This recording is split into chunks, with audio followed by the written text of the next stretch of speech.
In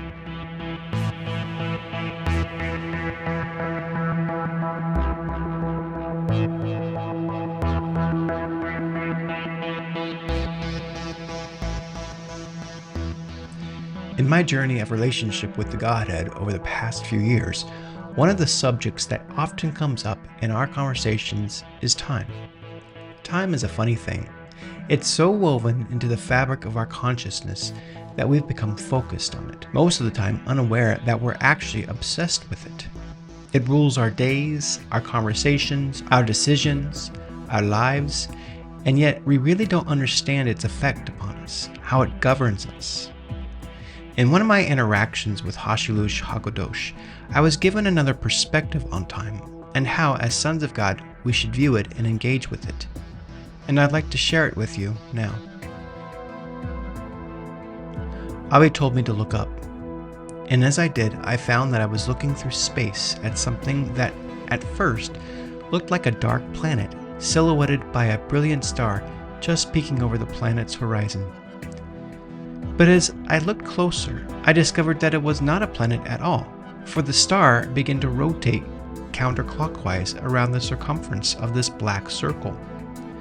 I watched revolution after revolution until I realized with surprise that I was gazing upon a black hole. Even with the absence of light, I knew there was something there, inside, some imperceivable mystery.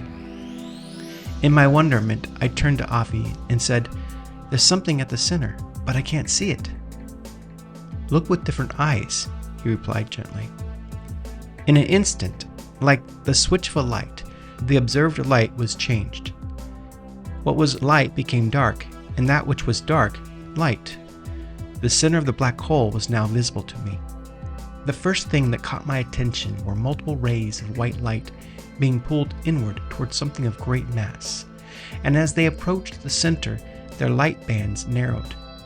These rays were also revolving counterclockwise, like the bright star I had first seen. I then turned my gaze upon the center of the black hole, and to the great mass at its core. And as my eyes adjusted to its brilliance, I began to see the outlines of a luminous cube in motion. Its white iridescent radiance was so hard to gaze upon, but I could just make out its form and rotating motion. Then suddenly, I was next to it. I was able to make out its clockwise spin in counterpoint to the circling rays of light.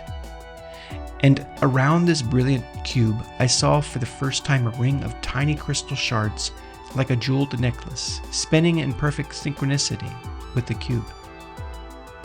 Standing between the cube and the orbiting crystals, I decided to take one small shard to get a better look. Upon closer inspection, I saw that the shard was actually triangular in shape and had the color of emerald green. Then revelation flooded my mind. These were time shards. These crystal triangles that moved in file order around the cube were a time continuum that contained the fractals of time. Every second, minute, hour, day, year, century. And as I continued to peer at the solitary triangle prism in my hand, I began to see ones and zeros within its molecular latticework. Then another revelation illuminated my mind. These time shards were uniquely encrypted. Not one was like the other. I dwelt upon this for a few moments more, and then returned the time shard to its place in its cyclical march. Once again, understanding came. Each time shard shares a quantum connection with the shard that precedes it and coming after it in their ordered procession, and the encryption of the shard is directly entangled with its neighboring time shard's encrypted pattern. Then I realized, if one could decode the pattern of the time shard's structure, then one could also change the pattern of that structure.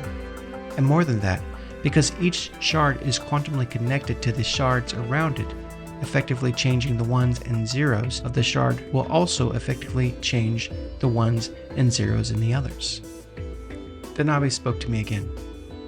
He said, "Time is not a dot on a line. It's not the line. It's not linear at all. It's a fractal dimension, a fractal curve. But as long as mankind continues to use a linear thought language, it will never be able to understand the beauty of circular time in its fractal nature, let alone experience the freedom of the living moment." He said, "Time is not passing away. It's a creative medium like oils or clay that an artist would use. Time captures the beauty and glory of things created through relationship. The misuse of time by mankind to control it for gain, power, and influence does not make time inherently bad. Long after creation passes out of corruption and beyond its entropic influence, time will continue to be a container of remembrance that will be eternally enjoyed by the children of Yahweh who have learned to govern it from within the living moment, or what I refer to as the now." Thanks for taking a moment out of your day to listen to this encounter. I greatly appreciate it. I hope it inspires you to think of time in a different way and to consider changing how you govern time, taking back control of your daily life, and leveraging time to be a benefit and not a curse. If you're listening to this podcast for the first time and want to continue to follow me, head over to Substack and search for Hashilush Studios, and then click on the subscribe button.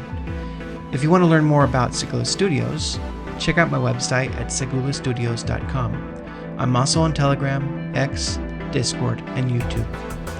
Until next time, continue to discover the you he designed you to be.